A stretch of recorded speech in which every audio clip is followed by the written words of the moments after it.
Welcome to Selamat datang di acara Tablik Akbar dengan tema Masuk Surga Sekeluarga oleh Ustaz Dr. Akbar Yaman, SPD, MPD.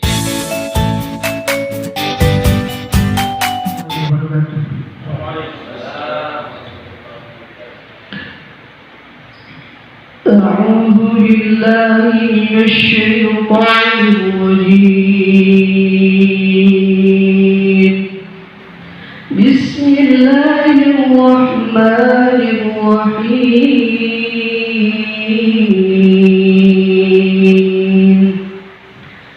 والطور وكتاب مسطور في رب منشور والبيت المعمور والسقف المرفوع والبحر المسجور إن عذاب ربك لواقع ما له من دافع يوم تمور السماء مرا وتسير الجبال سيرا فويل يومئذ للمكذبين الذين هم في الخوض يلعبون يوم يدعون أفسحر هذا أم أنتم لا تبصرون اصلوها فاصبروا أو لا تصبروا سواء عليكم إنما تجزون ما كنتم تعملون. Assalamualaikum warahmatullahi wabarakatuh. Alhamdulillahilladzi waffaqana lil a'malil jariyah. Wassalatu wassalamu ala habibina wa syafi'ina wa nabiyyina Muhammad sallallahu alaihi wasallam wa ala alihi wa ashabihi ajma'in. Asyhadu an la ilaha illallah wahdah wa asyhadu anna Muhammadan abduhu wa rasuluh. Alhamdulillah, pada hari ini saya mengucapkan ahlan wa sahlan kepada guru kita Ustaz Dr. Askar Yaman, di mana beliau meluangkan waktunya untuk memberikan pencerahan kepada kita dan para peserta, Bapak, Ibu, Ikhwah dan Akhwat sekalian. Kami mengucapkan jazakumullah khairan atas kehadirannya di sini, di mana kita mensyukuri Allah bisa menggerakkan hati kita untuk menghadiri majelis seperti ini, di mana Allah Subhanahu wa taala menyebut nama kita di langit, menyebut nama kita karena kita menghadiri khalaqah zikr, khalaqah, di mana khalaqah itu wa jazakumullahu khairal jasa. Ya, kegiatan pada hari ini untuk mewujudkan salah satu program Departemen Dakwah DPD, Departemen Dakwah DPC, MWC, MWD.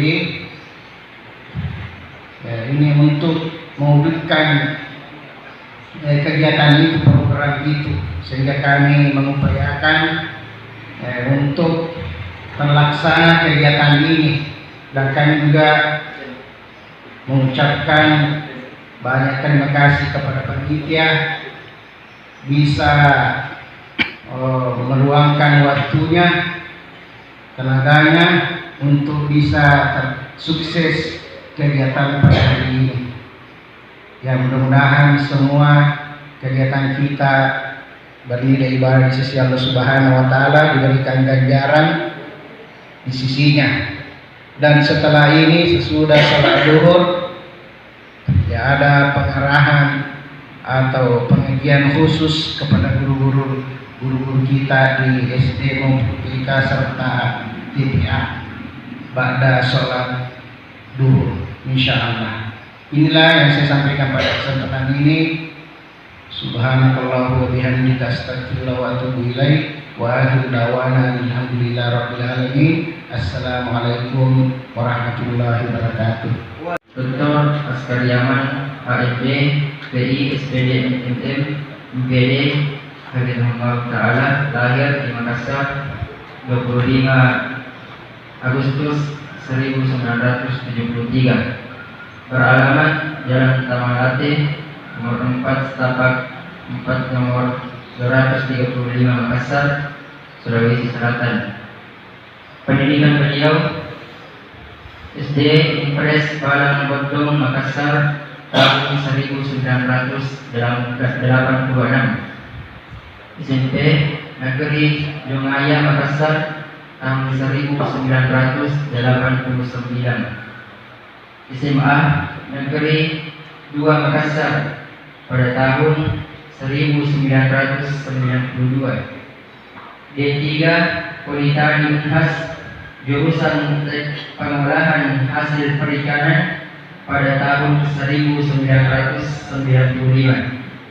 S1 Unismu Makassar jurusan pendidikan matematika tahun 2005, S2 beliau Listie PBM Jakarta program Magister Manajemen khususan manajemen pendidikan pada tahun 2012, S2 UIN Alauddin Makassar Prodi Pendidikan Agama Islam pada tahun 2022, S3 beliau di UIN Alauddin Makassar dengan jurusan Dirasah Islamiyah Prodi Pendidikan dan Keguruan pada tahun 2019. Pekerjaan beliau yaitu Ketua Yayasan Multidimensi Pembangunan Anak Bangsa, yang kedua dosen Stintek Balik Jiwa Makassar mata kuliah pendidikan agama Islam, dan juga adalah guru SMK AMI Makassar dan guru SMK Negeri 1 Makassar. Status perkawinan beliau memiliki istri dan anak yang berjumlah 4. Pengalaman organisasi beliau pernah menjadi ketua Senat Mahasiswa Politeknik Unhas pada tahun 1993 sampai 1994, Direktur TPDAA Al-Hakam pada tahun 1997 sampai 2002. Beliau juga Kepala Sekolah SMK Tamalatia Makassar pada tahun 2005 sampai 2012. Kepala Sekolah SMA Wahda Islamiyah pada tahun 2018 dan Kepala Sekolah SMK Dimensi Pembangunan 2012 sampai 2014. Beliau juga pernah menjadi Wakil Ketua MKKS SMK Swasta Makassar bidang pengembangan MGMP 2013 sampai 2016. Ketua Lembaga Pembinaan Pengembangan Anak dan Remaja LP2AR PP Wahda Islamiyah tahun 2017. Dan yang terakhir, Ketua Komisi 2 Dewan Syura Wahda Islamiyah periode 2021 hingga 2026. Kegiatan tambahan beliau merupakan narasumber tetap Ruas TV, rubrik acara pembinaan anak dan remaja live via YouTube setiap Senin pagi pukul 10 sampai pukul 11. Dan beliau pemateri acara seminar remaja bedah buku tabligh akbar dan majelis taklim di beberapa kampus di Makassar dan di luar kota Makassar. Itulah CV beliau. Semoga dengannya kita bisa lebih mengenal beliau lebih dekat. Warahmatullahi wabarakatuh. Alhamdulillahirabbil alamin wa bihi nasta'in ala umuri dunya waddin. Asyhadu an la ilaha illallah wahdahu la syarika lah wa asyhadu anna Muhammadan abduhu wa rasuluh. Amma ba'd. Bapak-bapak, ibu-ibu, hadirin jamaah pengajian umum tabligh akbar rahimakumullah.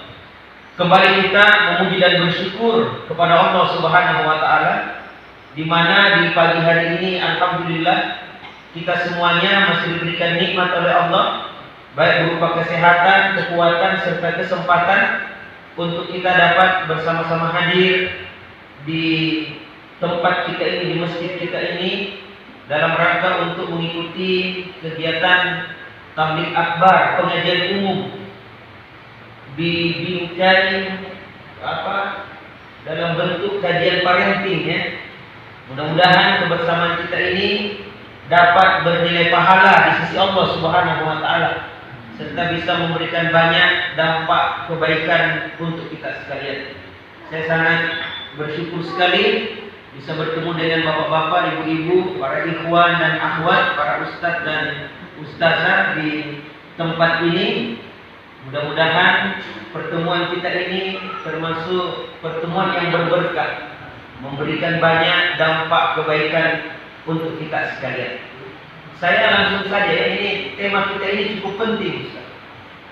Kenapa? Karena temanya adalah masuk surga sekeluarga. Artinya kita dapat bersama dengan keluarga kita di dunia ini dan juga kita bisa bersama-sama juga nanti di akhirat kelak. Di akhirat kelak ini, yakni di dalam surga. Dan ini adalah merupakan reuni yang terindah.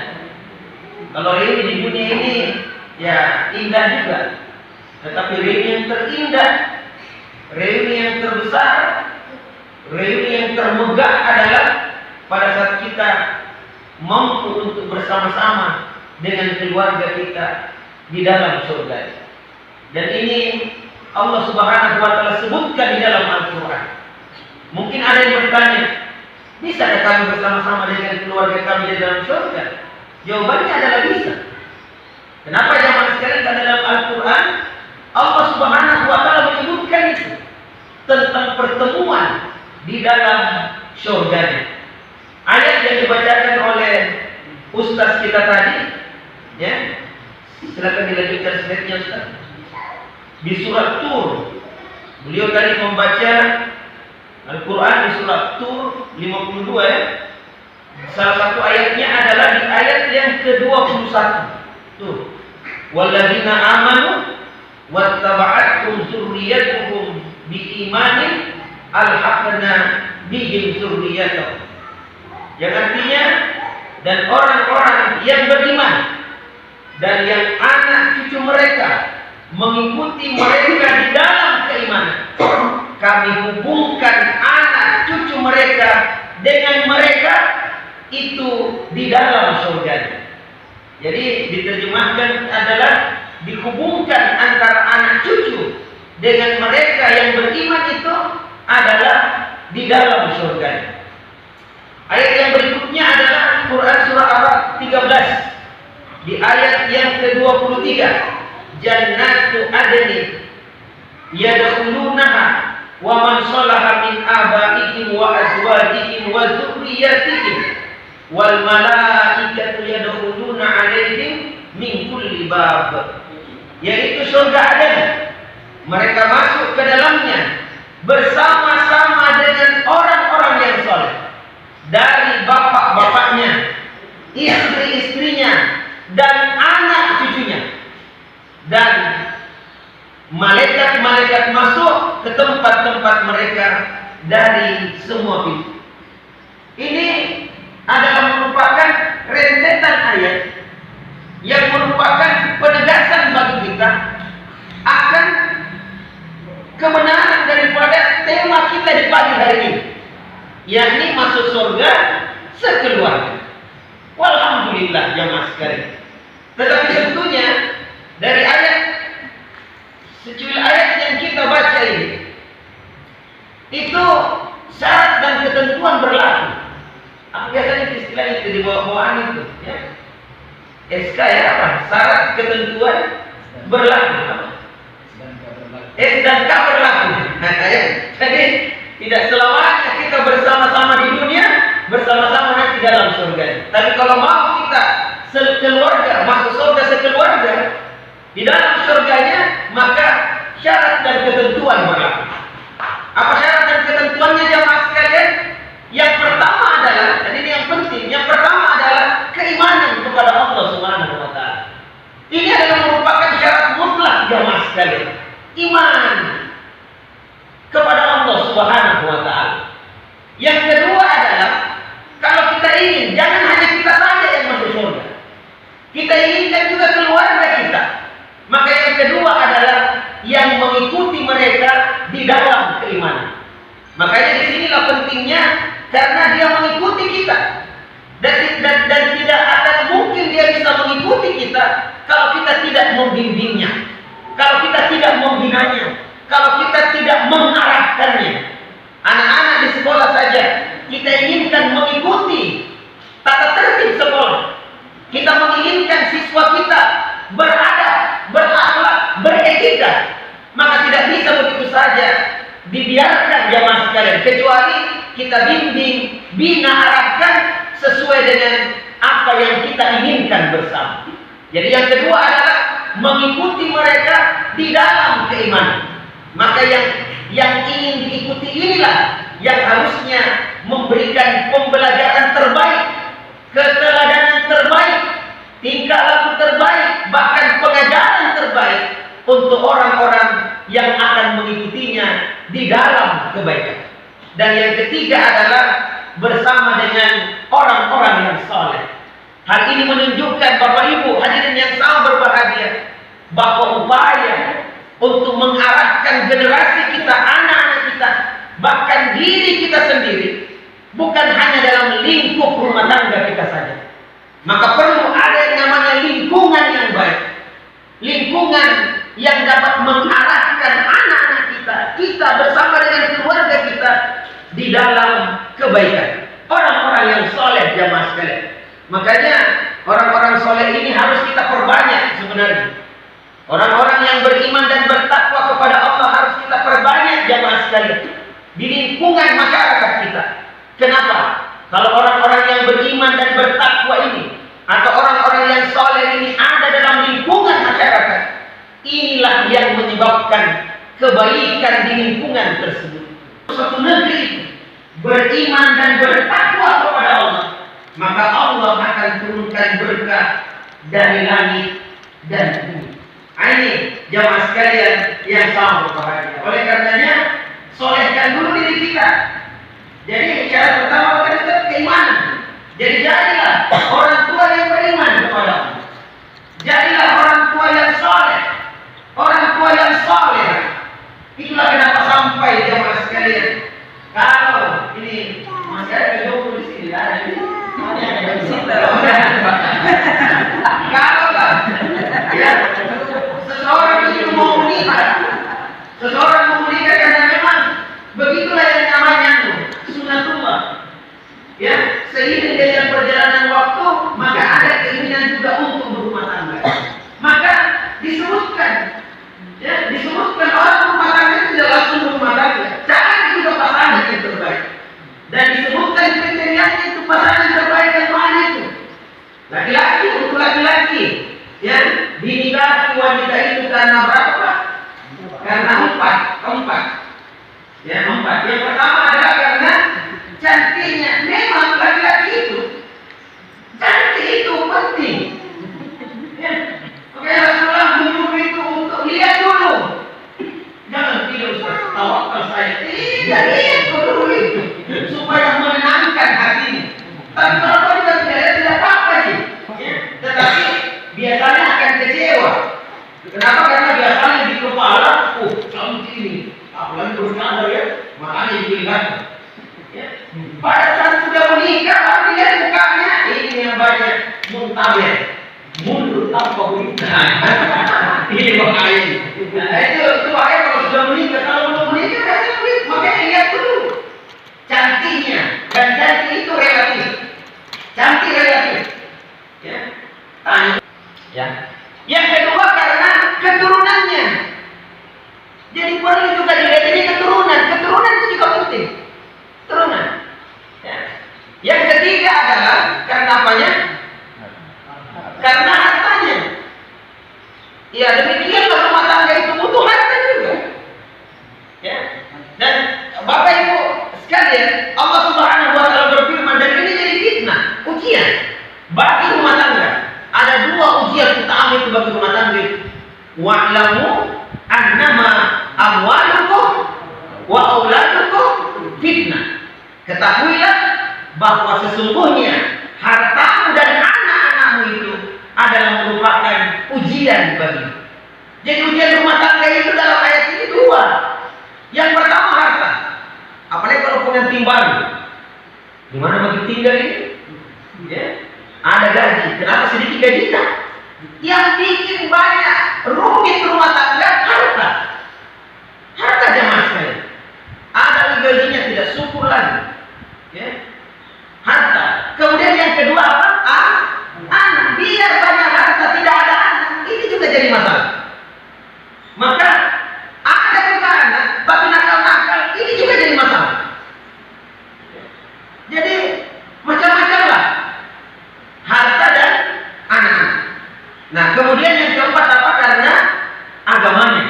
Karena agamanya. Tapi kalau tidak bisa berkumpul keempat-empatnya, apa yang dipilih? Agamanya.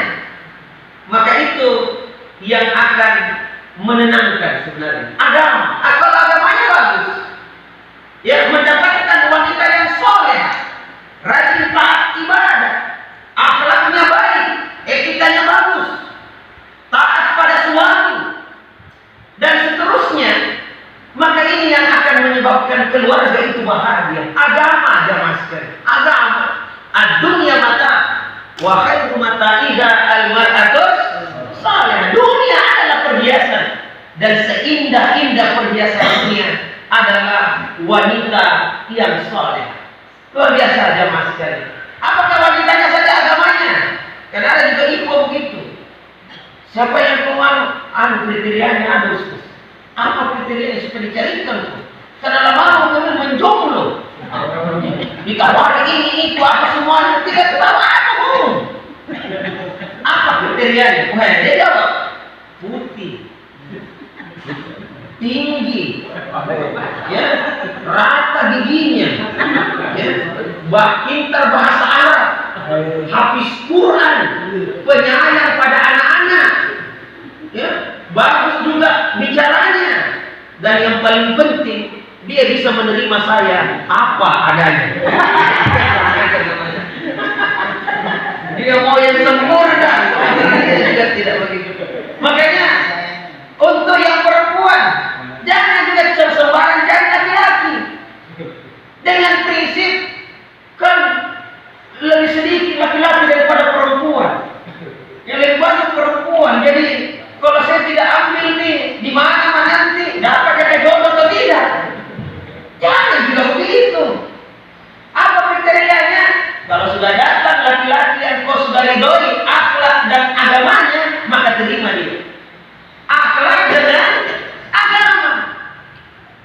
Kenapa ini penting jamaah sekalian? Karena kita inginkan suami istri yang beriman. Karena nanti dalam rumah tangga tersebut akan lahirlah anak-anak dari buah cinta kasih mereka berdua. Maka anak-anak inilah yang akan mengikuti orang tuanya dalam kebaikan-kebaikan tersebut. Nah ini jamaah sekalian yang sama berbahagia. Jadi beriman kepada Allah. Alhamdulillah lewat kegiatan tarbiyah, lewat kegiatan pembinaan, muncullah generasi-generasi terbaik. Dan kalaulah mereka ini yang terbina dengan baik, disatukan lagi dalam sebuah rumah tangga, dalam sebuah ikatan yang sangat suci, yakni pernikahan, maka insya Allah akan melahirkan keluarga-keluarga yang sakinah, mawaddah, warahmah. Nah, itu yang pertama tadi, beriman dan yang mengikuti mereka. Nah, di sini Bapak Ibu hadirin yang sangat berbahagia, sebelum saya lanjut lebih jauh ya, bagaimana agar supaya kita bisa bersama-sama sekeluarga masuk ke dalam surga, maka kita perlu mempunyai visi berumah tangga. Harus ada visita. Kita membawa kemana rumah tangga kita ini? Karena ada juga orang yang menikah tidak tahu apa tujuannya. Apa tujuan menikah? Tidak tahu juga. Mungkin kumpul-kumpul saja ini ya. Tidak begitu. Harus ada tujuannya. Tujuan kita menikah apa? Makanya biasa saya sampaikan ini, saya minta maaf kepada bapak-bapak, ibu-ibu yang punya anak perempuan. Kalau ada datang laki-laki melamar anak gadisnya, jangan dulu langsung terima. Tanya-tanya dulu. Korek informasi dulu. Ya, tanya dulu. Bayangkan, saya sudah jaga anakku dari 0 tahun sampai usia 21 tahun. Saya penuhi sandal, pangan, papan, bahkan sampai kepada pendidikannya. Saya jaga kehormatannya, saya jaga nama baiknya, saya ajar dia taat ibadah kepada Allah. Tiba-tiba engkau ingin mengambilnya, tunggu dulu bro. Ya, jangan dulu. Apakah sebenarnya tujuanmu menikah dengan anak saya? Kan gitu modelnya. Tanya dulu. Ya, untuk jadi gubernur saja ada visi misinya. Bahkan tadi malamnya ada debat cawapres yang disampaikan kan visi. Kalau dia jadi wapres, wakil presiden, maka ini yang saya akan lakukan. Kan kita dengarkan. Sama juga dengan calon suami. Kalau kau nanti jadi suami anakku, apa yang akan kamu lakukan? Apa yang akan kamu kerjakan? Apa visimu? Ya. Dan ingat, gubernur, wali kota, bupati, presiden, kalau dia terpilih, maka dia akan melaksanakan visinya selama 1 periode. 1 periode berapa tahun itu? 5 tahun. Dan kalau dia ingin lanjutkan periode berikutnya, dia harus punya visi yang baru, atau melanjutkan visi yang lama dengan renovasi sedikit. Tetapi paling lama berapa periode? 2 periode. 2 periode. Sementara jadi suami, adakah periodenya? Saya tanya, ada periodenya jadi suami? Istri bilang, suamiku, kok 1 periode mau? Kan tidak jelas belah, kok mau kemana rumah tangga kita? Ya, kalau 5 tahun ke depan cocok lanjut, kalau tidak bubar. Adakah begitu? Tidak ada. Yang ada adalah kalau kita sudah menikah, maka kita ingin menua bersama. Bahkan kalau kita sudah menikah, kita sudah rubah. Pepatah yang mengatakan sehidup semati, kita rubah menjadi sehidup sesorga. Jadi bukan lagi sehidup semati, bahkan belum mati juga akan mati, tetapi kita rubah menjadi apa? Sehidup sesorga. Artinya visi kita berumah tangga bukan hanya sampai di dunia, tapi sampai nanti di akhirat kelak. Itu jamaah. Makanya visi menjadi seorang suami harus lebih hebat daripada visi gubernur. Karena mereka cuma 5 tahun, sementara kita menua bersama. Maka visinya harus lebih hebat daripada visi presiden. Gitu model. Makanya kalau ada anak-anak muda yang datang lamar anak gadis, baru kita tanya, apakah sebenarnya visimu berumah tangga? Baru dia bilang, tidak tahu nih juga itu. Suruh pulang, suruh kelilingi dapur 7 kali. Boleh dengar istilah begitu? Kelilingi dapur 7 kali supaya kamu tahu tidak segampang itu Rudolfo kalau orang menikah. Memangnya orang hanya kumpul-kumpul saya ketawa-ketawa, tidak. Ada banyak masalah di dalamnya. Makanya orang tua kita dulu suruh apa? Kelilingi dapur 7 kali. Apakah 7 kali dikelilingi begitu tahu 7 kali? Tidak. Yang dimaksud adalah di sana banyak masalahnya. Kenapa disebut dapur? Karena harus ada isinya dapur. Kalau tidak ada isinya dapur, Ini jamaah sekalian. Tapi saya pencinta, maka itu cinta. Kenyanya kok. Jadi jamaah sekalian tahu jadi begitu. Harus ada visi berumah tangga. Apa visi berumah tangga? Nah, ini untuk kita ketahui sama-sama. Di dalam Al-Quran itu kan petunjuk, pedoman hidup. Zalikal kitabul la raiba fihi hudalil muttaqin. Ini kitab tidak ada keraguan di dalamnya, petunjuk bagi orang-orang yang bertakwa.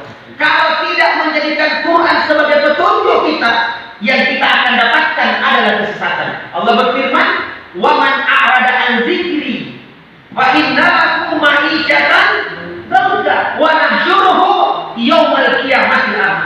Barang siapa yang berpaling daripada peringatanku, kata Allah, yakni berpaling daripada Al-Quran, maka untuknya adalah kehidupan yang sempit, dan nanti di akhirat akan dikumpulkan dalam keadaan buta. Itulah kenapa sampai banyak keluarga banyak yang berantakan, jemaah sekalian, karena tidak menjadikan Quran sebagai pedoman hidup dalam berumah tangga. Itu organisasi, Pak, organisasi itu ada anggaran dasar dan anggaran rumah tangga. Betul atau tidak? Ya, dan kalau ada terjadi perselisihan di antara anggota, maka selalu rapat dan selalu dia bilang, mari kita kembali ke anggaran dasar dan anggaran rumah tangga. Kan begitu modelnya. Ini rumah tangga. Kalau cekcok, kembali ke mana? Ada anggaran dasar, anggaran rumah tangga yang keluarga. Nah, ini organisasi. Kembali ke mana? Suami bilang kembali ke anggaran dasar. Mana anggaran dasarnya? Mana? Inilah karena kita tidak punya pegangan, jamaah sekalian.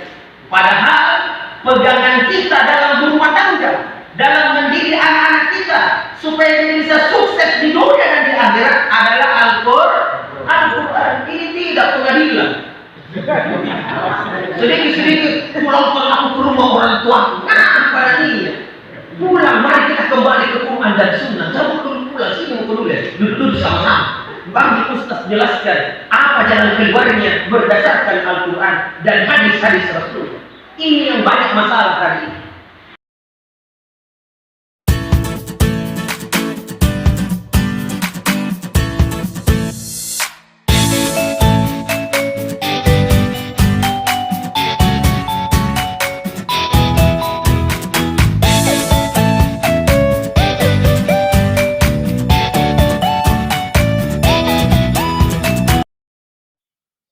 Thanks for watching.